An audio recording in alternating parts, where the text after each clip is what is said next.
If you assumed the Crawford-Davis tension had already cooled off, think again. Terence Crawford just stirred things up in a recent sit-down interview, and Gervonta "Tank" Davis wasted no time firing back in a harsh and direct way. During the interview, Crawford brought up a surprising possibility involving Tank and Shakur Stevenson. He suggested that a fight between those two could have been placed on the undercard of his huge showdown with Canelo Alvarez. Crawford even said that if Tank wasn't so focused on taking over the spotlight, it would have been an incredible setup. Crawford and Canelo, I'm pretty sure. Shakur and Tank? Yeah, that would be dope. That would be dope. But if Tank was not so cocky to be on a Terence Crawford undercard, that would be dope. But I don't see Tank taking a backseat to no fighter. Here's what happened. Crawford spoke in an exclusive interview with The Ring and made his vision pretty clear. He confirmed that he'll be the main attraction on September 13th for the massive Riyadh season event against Canelo Alvarez. But he also made it known that he wants the entire card to be loaded from top to bottom.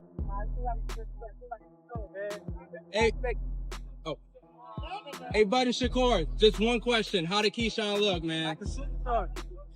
Ready for whoever coming next, man.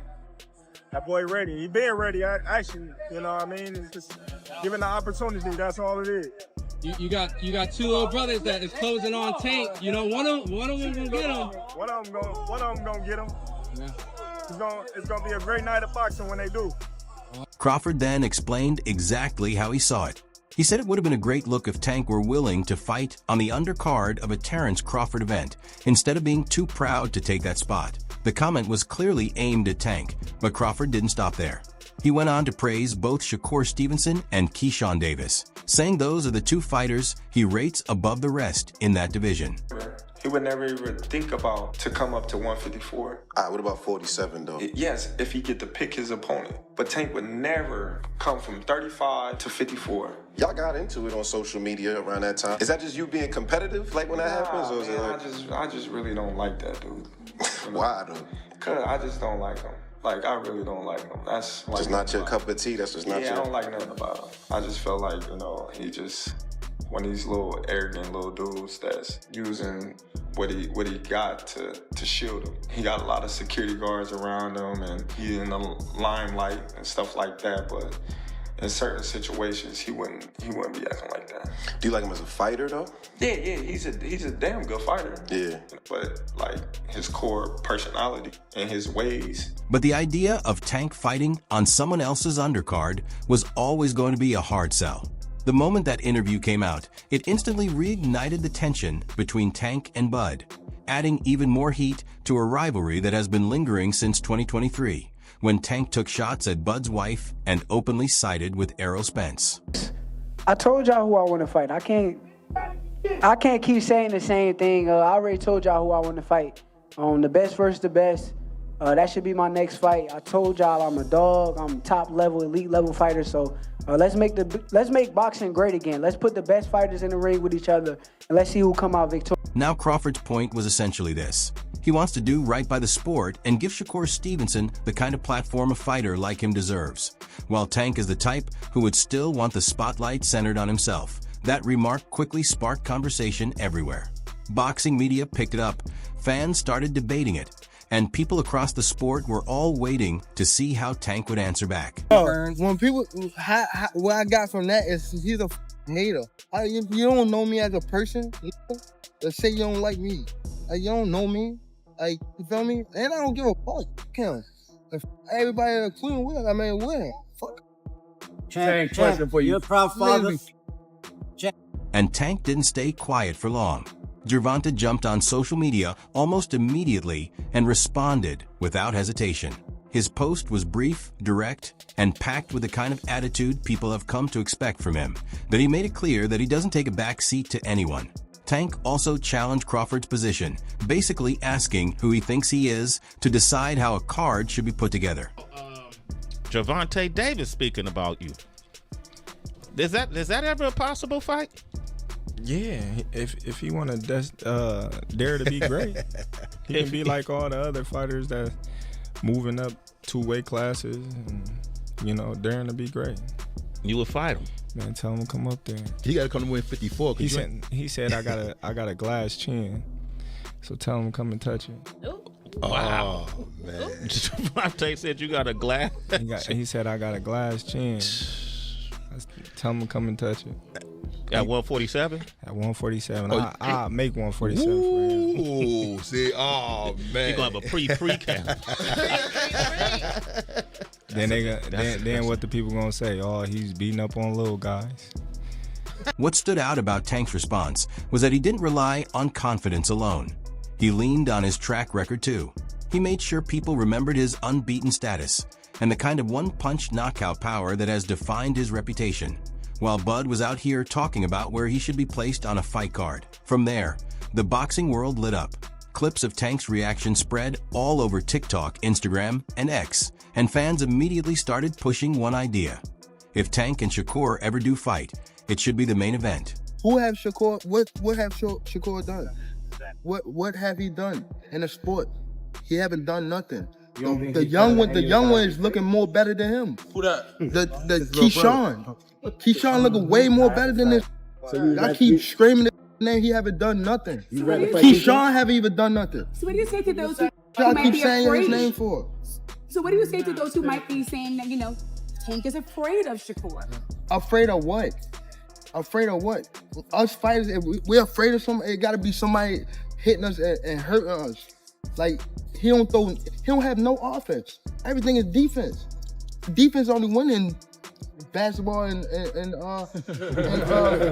football. That shit win in boxing. When you look a little closer, there's more going on here than just two elite fighters trading shots in public. On the surface, it may seem like a simple back and forth, but underneath it all, this is really about image, legacy, and who gets to control the spotlight. Still early in the game. What do you want your legacy to be when it comes to this game, man? Beat the system. That's system? What's the system of boxing? Beat the system of boxing, life. Just beat the system. Be able to spread my wings and had my people next to me spread their wings. That's it. I ain't really got no big goal of this sports and all that. I just want to get my money and just remove my... Then there's the way both fighters are viewed, and that adds another layer to all of this. Crawford has built his image as a calm but dangerous technician, measured, intelligent, and always in control. Tank, on the other hand, carries a much louder presence, with a flashier style and a personality that brings heat every time he speaks. That contrast is a big reason this situation has caught so much attention. Crawford appears to view Tank's ego as something obvious and easy to read, while Tank seems to interpret Crawford's reserved approach as something else entirely, whether that's insecurity, disrespect, or even a hidden challenge. I'm not sure, bro. I'm definitely not sure, but hopefully we could get it before. Nah, it probably won't be this year. Is that the one you want next? It's definitely the one I want next, but it's not gonna be next. What is? You might see it in a minute. Clearly in there, man. I thought I won. I thought I did enough to get the victory over a spectacular fighter. I told y'all from the beginning, man, that I got the skills to pay the bills. I've been telling y'all that. And I'm just glad I got to show it, honestly. I'm glad I got to show it. I appreciate, like I said before, I appreciate True Boxing Media. Some guys that didn't count me out. So that's just how I feel, man. I think I won. And I can't wait to do it again. I can't wait to dance again. But this is where the conversation shifts. Gervonta Davis hasn't exactly looked settled since that strange and disappointing majority draw with Lamont Roach in March. The result left fans with questions, split opinion across the boxing world, and put Tank in an uncomfortable spotlight. Since that fight, there's been a growing sense that something has been off.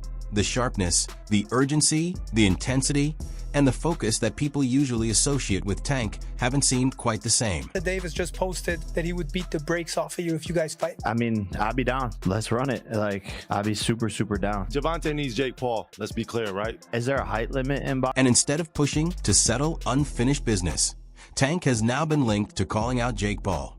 Yes, Jake Paul. At that point, you have to ask what direction this is really going in, because that matchup doesn't feel like a true boxing move as much as it feels like internet drama dressed up as a prize fight. A Tank versus Jake event would come across as a pure money play, a spectacle built for pay-per-view numbers more than anything else. 25 is at the next year. I'm out of it. After our second fight. You're out of it? Yeah.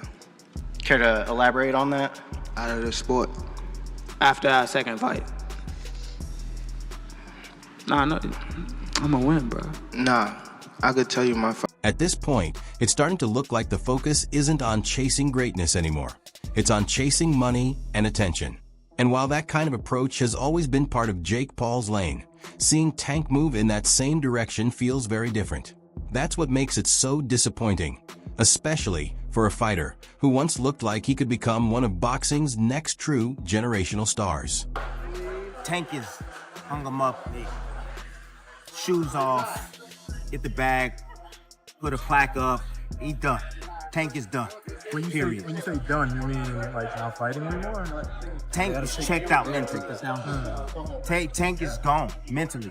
Tank looking for the big bag, of Jake Paul, Pacquiao, something solar, and he's looking to, hey, I'll see you later. Tank is standing. He's not gonna fight Shakur Stevens at all. At all. I don't care how much money Turkey offered, give him 4 Lamborghinis, whatever. Tank ain't taking that fight. He looks worn down. He seems mentally exhausted. And that's not just coming from fans. Plenty of boxing analysts and former fighters have started noticing the same things. People have pointed to his body language, his demeanor, and the way he seems emotionally detached from the sport. Some believe he looks deeply unhappy, while others think he's simply no longer fully invested. Like people selling that show, like even the picture where everybody was in the room, that shit look like some devil shit. Facts though, some coke, right? Yeah, that shit like some devil shit. Like they sold that soul. Yeah, you go with that. Right? That was crazy. And you seen how the guy was? He looked at the scorecard. Yeah, he looked at it. 2 points. You losing 2 points. 2 points out. Come on, man. You want to get Tank over here and fight? Man, I already know what y'all gonna do. Yeah. And if Tank truly wants to walk away from the sport, that's his choice. Every fighter reaches that point in their own time. But if he's staying active only to collect big checks in crossover fights with YouTubers while avoiding the opponents who actually matter, that's a very different conversation.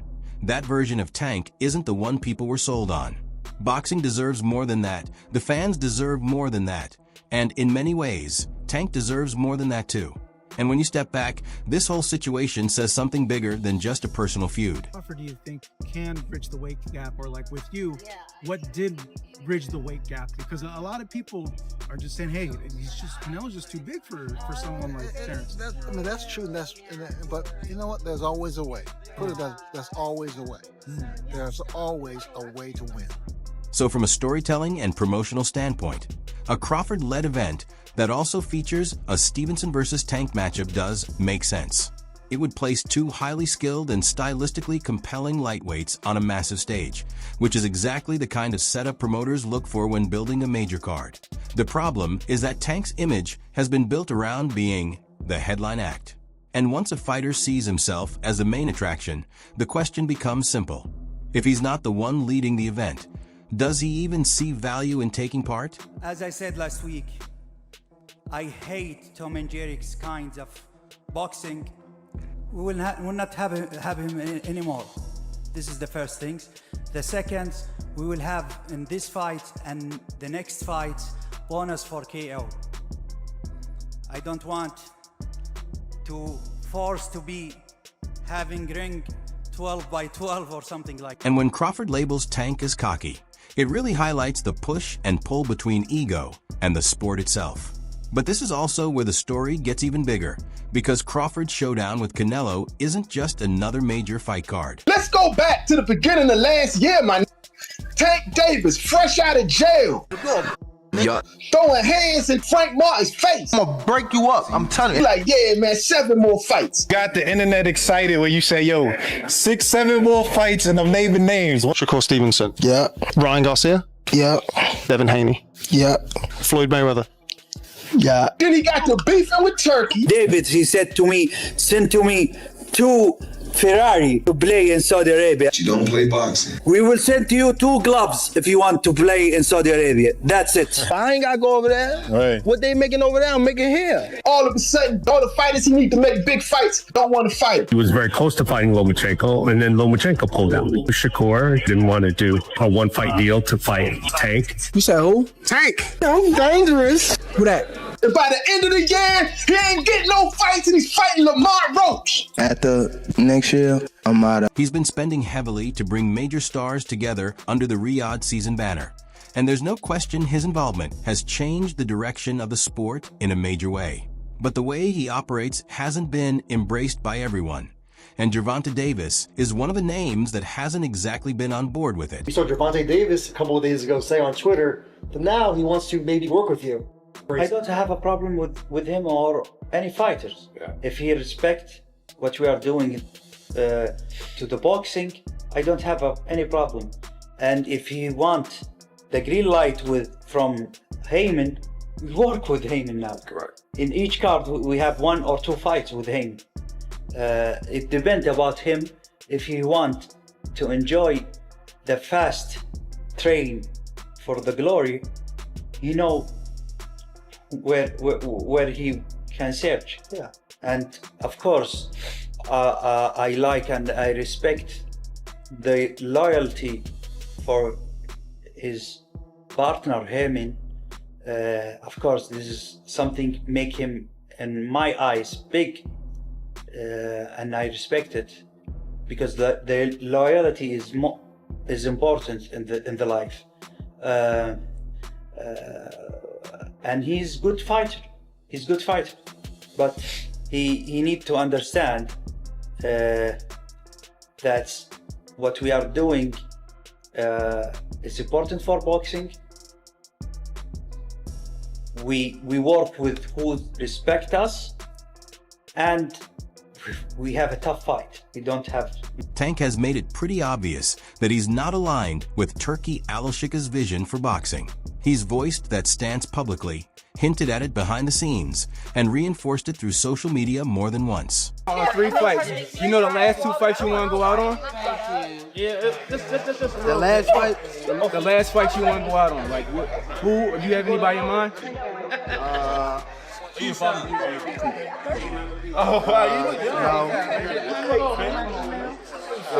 No, I'm saying no. I don't have no name right now. But I got somebody I want to call out after this fight. You said you got somebody you want to call out after this fight? Yeah. Who is that? I'm not gonna tell you. He gets a hint. Keep it quiet. Is it Lomachenko? Who? Somebody asked Lomachenko. No. All right. Turkey said he got your 2 Ferraris ready. What you think about that? Who? Turkey said he got your 2 Ferraris ready. I need 3 now. Now I want to hear from you. Who really has the stronger position right now, Crawford or Tank? Should Tank accept a featured spot on that kind of massive card? Or would that hurt the image he's built? And do you think Shakur Stevenson is sitting back waiting for an even better opportunity? Drop your thoughts in the comments. Make sure to like the video and subscribe to the channel for more boxing updates. I'll catch you in the next one.